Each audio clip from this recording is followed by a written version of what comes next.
الحمد لله ذي الجلال والإكرام المحمود على كل حال المعبود في كل زمن ومكان. أشهد أن لا إله إلا الله وحده لا شريك له أحل لنا الطيبات وحرم علينا الخبائث، وأشهد أن محمدا عبده ورسوله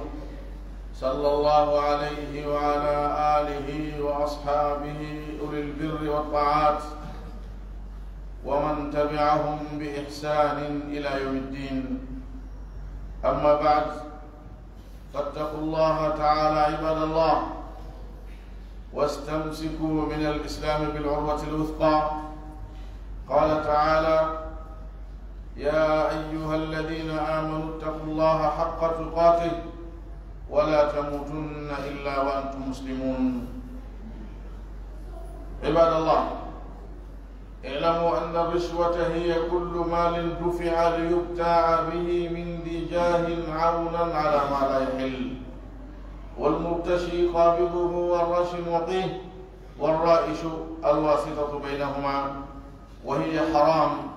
والتعامل بها منهي عنه شرعا. قال النبي صلى الله عليه وآله وسلم: لعن الله الراشي والمرتشي والرائش، وهو الذي يمشي بينهما. فالرشوة كسب خبيث وأكل لأموال الناس بالباطل وإعانة على الظلم والعدوان وهدر لكرامة الإنسان لما يترتب عليها من ضياع الحقوق وفساد المجتمعات. وقد توعد رسول الله صلى الله عليه وسلم أكلة الرشوة والمتعاملين بها بالطرد والإبعاد عن مظان الرحمة، فقال عليه الصلاة والسلام: لا يدخل الجنة لحم نبت من سحت، النار أولى به.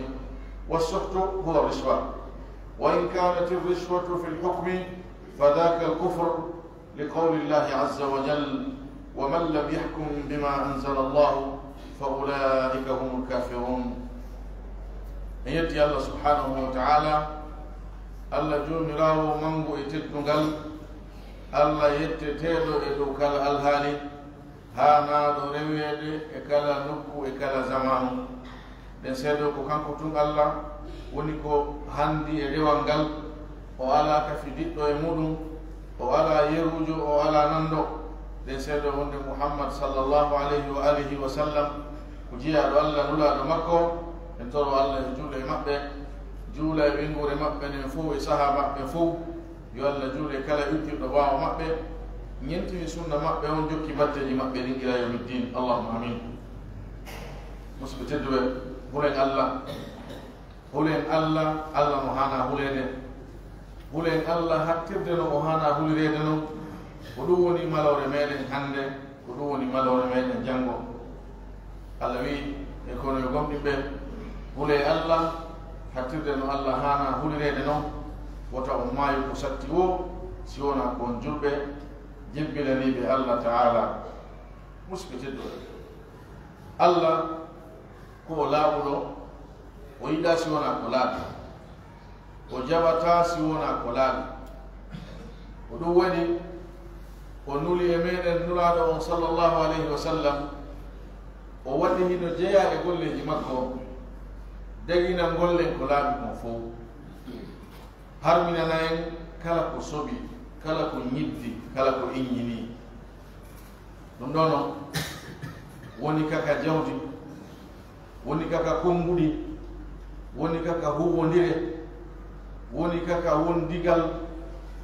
woni dendanagal alhaaliji meɗen. ko laaɓi kon fof e muɗum tawata wonki hersida yo yiƴide e mum, ɓittaki yo ɗum feeñu e mum, haray a tawa ɗum ɗon ko hunde laaɓude, hunde daginde. kala ko tawi wonki neɗɗo on konno iññini, o yiɗa anndo himo wondi e ɗum, haray ɗum ɗon ko hunde bonde, ko hunde soɓude, ko hunde harmude. sabu Allah no muuli neɗɗanke on waɗi e makko senndidirgol ko moƴƴi e ko bonni, lutti himo anndi haa on to woni daraja moƴƴuki muɗum ma daraja bonugol mum. ko non hare kala ko yi mo andi dum do mo imando ko boni jangi janga fo anda dum ko dum fitra mo Allah wadi min mudu mon idan Allah kan ko non ko labudo ka tay don himo labi ko na ko labi ko fo o me mata ilayhi yas'adu al-kalimu at-tayyib wal 'amalu salih yarfa'u ko kama ko Allah woni ko jawata kongo lamu kala kongo no jo si wala mo jawe mo yakka Allah ko jawne hango kawte dum holli ko wona ko labi ko fo ya tado ko le gawo ki tasfala safini no jeya non ko Allah harminani faggor gol ngena ko wote ngena ko wote corruption non ko hunde de Allah harmini de Allah itti barke mum hay tulindira do ha hewto ka kam ko hunde sobunde inne no de wi awo woni de wi anel dadi woni de wi a teddungal woni de wi a duwara no de wi awo no de wi a ko hunde sobunde ko hunde harmunde ko hunde bonde Allah no harmini dum sunna nulaɗo sallallahu alaihi wasallam no harmini dum karamo koɓe julɓe ɓen no fotti wonde man ndenani rishwa on corruption on ko hunde harmude ko hunde soɓude haray on no waɗɗi neɗɗanke on nde o pottitoto ɗum ɗo feeñi muɗum e suuɗi muɗum soobe muɗum e samakara muɗum holno woni ngenali ngenali ko jawdi kala jawdi ƴettade jonna neɗɗo fii e bonnugol gonga goɗɗo watta ɗum ɗum mere ma ɗum waylugol mere muɗum watta ɗum gonga hendagol ko handama kala jawdi ittande jonna goɗɗo fiyo o taƴane o jonna ma ko a handano e muɗum ko tawata wona an jeeyi hay ɗum ɗon ko ngenari noon ɗum ɗon noon no wona ka ñawoje ka palais de justice ji jon gonga on gonga makko wayle toon waylire article ji waylire haalaji fewuɗi waylire piiji boyi o wiye ko kanko tooñi ɗon jonnite gonga fiiji mo addi goɗɗum on goɗɗum ɗon ɗum ɗon ko yiyete ngenani ɗum hino wona ka administration ka attribuegol poste ji ɗin kaari ɓe fotata diplôme maahi ɓe fota diplôme kono na ɓe leñol gotol maahi ɓe fota diplôme kono oɗa addi goɗɗum walli on goɗɗum ko joɓɓintin diplôme makko on ɗon haa yo jonne tawata ɓurnoɗo mo handude ɓurnoɗo mo wawde golle ɗen no ɗon on ɗon jonnaka on goɗɗum ko addi o jonni ɗon ɗum ko ngenari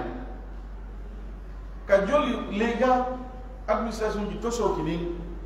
ka yimɓe arata prétanede dossier ji muɗum oɗo ari e 7h30 o hewti ɗon dossier makko woni ɗiɗaɓoma tataɓo oya woni ha e 11h immiki ari dossier makko woni temedere ko fawi o jokkitina dossier on goɗɗum kaneramɓe don ma o jonnora goɗɗo e gundo ma ka orange moni hande jonniɓe goɗɗo mboɗi no newi haa e ore gundo o hewta 11h o waɗa 11h15 20 30 o gayni o yahi woɓɓe hewtino ɗon 6h30 7h30 wona ɗon ha 16h ha 17h ɓe wiye yahi aɗon janggo hande golle ɗellani on goɗɗum ko jonnuɗa ɗon ɗum ko ngenare ko mise tugonde ngarude kala ko ittuɗa jonnuɗa fiya a hendo ko a handano e henda goɗɗo haray ko ɗum ɗon a waɗi ngenare woni noon on goɗɗum ɗon ko jawdi espèce waɗɗa woni ko bien matériel adduɗa woni ko fewndo ɗon waɗuɗa woni a waɗino woni ko yeeso waɗoyta no woni rewoye muɗum hara a fabitiki ko wiyete ko ngenari on ngenari noon ko huude harmude pooɗa nde neɗɗanke on kuddi Allah waɗɗina nde makko itta e neɗɗankako e makko ko wiyete kon insaniya neɗɗankako neɗɗo no andira kulol no andira hersa no andira ndimu no andira teddungal ngenari ko wora ɗum fof e makko o wona sauvage jo o wona wayujo mo ala hersa ala limanu ala teddungal neɗɗankako ɗum ko mbadinin tun o wondi e muɗum kono ɓernde nden woni no ɓernde seytan o iwi no neɗɗanke o wontino seytan ngenari ko hunde bonnande haqqeji yimɓe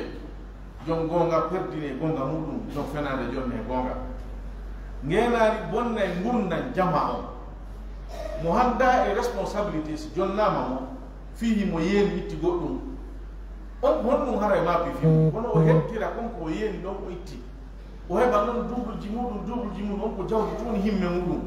o wawata golle den mo halfina ma golle wawata de jama'o non ko don mari ara golle mudum regle ben golle regle be rekita ina ngingena do wona sa golle di jama'o bona golle di jama'o bolka di tarda ardo bimbe 8h woni hay 16h si haadi mo regla o da dani kam ma yayi haadi mo hay 11h hay 12h so ara kanko wala dum tan mi to gayni o yahi tardini be da no foko ngena lo do ndi woni sabu ko tardini golle wala de ittay holare hakkunde jama'o ko do hande sa yeyi ka administration hay be wi mo connection on no boni akawa jama'o holaki wonde le hara ko gonga jama ngara jodo ha 13h kedi fu ala mo ine be ala yude be inna be connection no boni be hol tako be sikka be hen no kedi jobbe be golde dingi bunno sabu jama fu andrama de corruption o sabu do wadi si be hol tako ida itta hola re hakkunde jama si be holo ndira be wure ndunna bittida hay goto yida tawo ya itta kedi giggol hakkunde jama ya ard law goddo haaju mo regle acca ma don an ardo lawo a anya regle na don anya regle do anya kala mo ida no jari de mabbe no fiji de mabbe be fogo be goto wada en gaybu hakkunde jama si woni on wada don haaju don hibe hawti lenyol an on hawta yettire dum gal lenyol watta don anya lenyol makko ngol fu hay be yondu da mum anya re sabude mum don bonem namum on no tigi battale mudum on no wulbini no way wasi yite hubba ma gena nyaamay ko yori e ko yora fu forfortine fop lan bonna fi mo ko islamo harmini dum sabu islam no harmini islamo no watti ila e duñugol bone o itta mo pottina mo few ma duta mo haka wawto duta gol wo islam no hittini fi dum buri podugol maslaha buri podugol naforme yani si hunde wali do alhaliya tay nafa no ton bone no ton si bone on kudi bur nafa islam mo bugo to fo bone mum e moddi mum wala allah yibnu kabirane ul fihi ma ismu kabir wa nafi'u lin nas wa ismuhu ma akbar min naf'ihima ko o harmini berene hay fi nafa no ton de taw no lorra kan kudi bur nafa mo harmini ngena de kay nafa no ton yenu do o nafi to ray hal makko regle henya o ya yena do o nafi to ray o bay do wala ka difa makko kono sa hawtin ebbindiri din nafaaji mabbe do be don e lorra mo o da lordi don yena don e hore mum mo habbe mu yeba on atawa ebbodira di bonondaji waday di sabu ni ngenari don hidi dudi buri nafoore be da hebelen ko islam mo harmini ngenari ni fof wi wallin botite Allah sallallahu alaihi wasallam bi mati la'ana Allahu ar-rashi wal murtashi wal ra'ish mati Allah hudi o yenudo bay si goddo yenali ngena kare ala dum kanko ko ay kutini Allah hudi yenudo o hudi yenado si yenano do kan kadi jamano yene dene genari o e bayno ko marsa ta hada do lanni sa e bi do marsale e to marsale ya ce juni bugol pasere ya ndi do ala yo jama be di dono Allah hudi be Allah hudi wondo hakkunde mabbe on yawida e kaari wada woni kar kam lok jonna kam ko non be golle an tindi do mo holdo mo gollawo donc an kadi a hudama miskin da jodi kama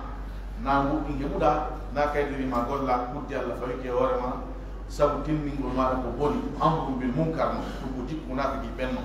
yamin ko boni ayami ko boni wi mo yo dawlaw o ya o habbo tour makko si la hunde ko ma no hewti be to wi be regi kayri yino di ardi no ter dawi o yaw wada hunde kali non nada har ko hunde bonde no ko hunde harmunde no hande no jama o jalli bura dum do a wawata wurude hara ngenali awuja ke mudum ko jarra ko mo walla jarri bi jama bay ya hettu hakke ma on sa itali hasiko a itali godum hakke ma a hetata yebo to yaha hamna goto ne ko do ndirde kono be saloto don jonnu gon be habbo goddo aro dakkugol hendagol ko wona hakke ko yetta be jonnamo fi be hebo goddo ne jungo makko so dum do woni mujtama haray an into goddo fi a hettu hakke ma harana e hore goddo na e hore tonjugol goddo na e hore kambingol golle goddo inshallah an on pa fawa ko ngena ari do wiete kono ko fawa dum non Allah nangi tama ko afere ko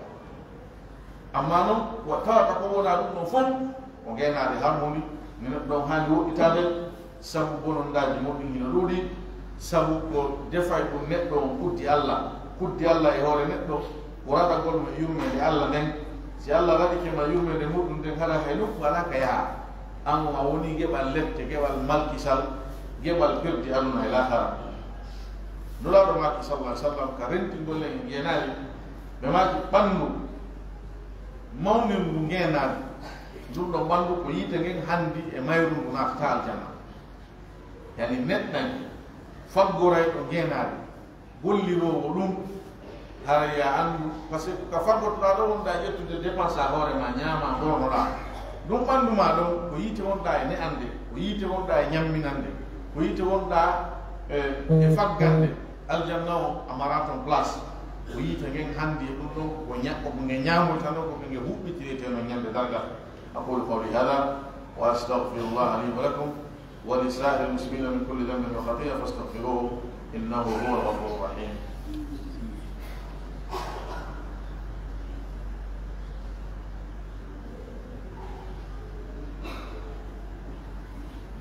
الحمد لله على إحسانه والشكر له على توفيقه وامتنانه وأشهد أن لا إله إلا الله وحده لا شريك له تعظيما لشانه وأشهد أن محمدا عبده ورسوله الداعي إلى رضوانه صلى الله عليه وعلى آله وأصحابه وأتباعه إلى يوم الدين. مثبت الدول قل إن الله وديتونك والله حرمني كوني هوري مالي فوق المؤمن وبين نواي وبتاعه فوق قل إن الله وكيله ده وان إنكم الله يمر إنكم أمبر فعل مدن إن هذا الرب من ديناكي إن ديني تاكي إن جافتاك نتانك ووكيله ده وانقال ووكيله إقلابكم وريوا الله إهور السنة ووكيله بداجين ولكن فين مكونين هذا في بتاسونا ونولا صلى الله عليه وسلم أديكم كسريامون wakkilo da woɗɗitoɗa ko Allah harmini kon si woni le seytan mortinima yani goɗɗum e mum woni ko waɗugol ko haɗama ko accugol ko yamira yawnora e tuubugol to ka Allah ko ɗum ɗo woni hulugol Allah subhanahu wa taala idan huɗen Allah moƴƴinen alhaaliji meɗen ɗi moƴƴinen nder meɗen on hilnoɗen fi ɗum moƴƴa to ɓernde ga sa moƴƴini nder on Allah subhanahu wa taala on wallete no kene maɗa on moƴƴira ko nder ga iwata yalta nder ga si moƴƴi laaɓi yaasi ga laaɓa e moƴƴa nder si tuuni hay cuɗorɗa honɗum de ko tuuni ko soobi yaltata e neɗɗanke o idan musidɓe tedduɓe konko wiyeten geenaari nooneji muɗum ɗin fof ko harmu sabu ko naɓɓani golle muɗen fof ko bonnugol gonga golle muɗen ko bonnugol gonga yeeba haqqeji tooña jama o tardina golleji maɓɓe ɓorɗina nafooreji maɓɓe islamu jaɓata toone islamu jaɓata jaggitugol islamu jaɓata haqqe goɗɗo meme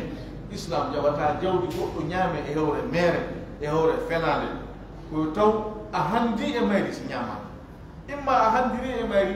waɗugol goɗɗum coggu ko hendorani e hewre laawol daggingol ma ɗum jomum ƴetta okke e hewre laaɓal ɓernde e hewre yiɗangol ma waɗɗo ngenani honɗum o waɗi ha o ñaami ɗin jawdi ɗon mo hande e mayri goɗɗo wiye joni ko sabu o waɗani o e golle makko ɗe wonɗum joɗɗinimo ɗon na o yoɓeteɗo lewru mbe ka o jooɗi ɗon ko ɗum ɗon woni ko jeynder ton joddi makko ɗi ko wona yogirede min joddi ko fiyo waɗu golle arɗo wo eɗen golle ɗe o halfinaɗo oti rawni ɓawli juɗɗi raɓɓiɗi jeyra to hay so gaño makko ɓalejo mo piiri ɗamo o naɓidiri justice ɓe sokkini dow so ari ka golle ka won ɗon ka wona yoɓede sammum no waɗɗimo waɗɗo golle oɗe so falata ɓe hirodiri ɗum noon ko feere kono haqqeji jama on no waɗɗima jonnugol ɗi e hero ko alda e coggu maɗa ɗum ko joɗɗindoɗa jonaɗa e yoɓede ni siko cabinet privé ma waɗɗa mo ari ko coggu jawdi makko ni waɗirantama ɗon ɗon na cabinet privé wonɗa ko e lieu administratif lieu gouvernemental laamu no yoɓudema no jonnudema coggu golle ma ɗen mbi ɗaɗɗi nadar hino yerodiri ma yerodira ɗum ko feere ɓay ko giɗa jaɓi yo ɗum ɗo woni coggu golle ma ɗen on jogu ko jonnata ɗon ko ɗon haqqe ma yawti ɗum haray a naati e ngenaari no ɗum noon wi'a o wiwɗen woni ɗum wiya ko petit cadeau woni ɗum wiya ko geste de bienfaisance woni ɗum wiya ko neldaari kala no ɗum wiya ko hunde ha inde mum nden haqiqa on ko ngenaari hulti ko fof ko jammoje hay noon ko hunde harmude sabu bononɗamo ɗum addata on allah wi wala takulu amwalakum baynakum bilbatili wa tudlu biha ila alhukami litakulu fariqan min amwali nnasi bil ithmi wa antum ta'lamun o wi woto ñaamu jawle mon nden hakkudeji moɗon e hoore mere allah jaɓata ɗum sal islam o newnata ɗum ñaama jawdi goɗɗo e hoore mere ninama ni tun fi tun iɗa reneɗi fi tun ɗayɗi goɗɗum wawata marsude sari o newnatama ɗum idan allah no haɗi e ɗum ko laaɓi poskar qur'an angal noon waɗugol len ɗum yani angal woɗɗitagol e ngenari on ɗum ko janfagol hoolare sabu si waɗuɓe ma ɗon ɓen no felliti an ko a waɗo ngenari ɓe waɗatama ɗum so tawi ko ɓe yimɓe laaɓuɓe amma noon so tawi ko ɓe soɓuɓe ɓe waɗa mo ɓe waɗi wo ɓe darata ko handuɗo ma mo handa ko laaɓuɗo ma mo laaɓa idan haray ko waɗuma ɗon ko hoolare allah noon no haɗi e yeɓugol hoolare o wi ya ayuha alladina amanu la takunu llaha warrasula wa takunu amanatikum o yeggone gomniɓe wota on janfu allah wota on janfu nuraɗo o sallallahu alih w sallam wota on janfu hoolareji ɗi halfina ɗon ɗin allah wi addu l'amanati ila ahliha ya ayuha alladina inna allaha yamurukum an tuaddu l'amanati ila ahliha allah no yamiri on nde jonnoton haqqeji ɗin jonnitol ɗi jooma majji en hay musidɓe tedduɓe woɗɗitoɗen ko poɗata kuddi allah ndin e hoore meɗen no jeeya e ɗum wonugol sabu ha yeene ma yenugol ma jaɓugol yenede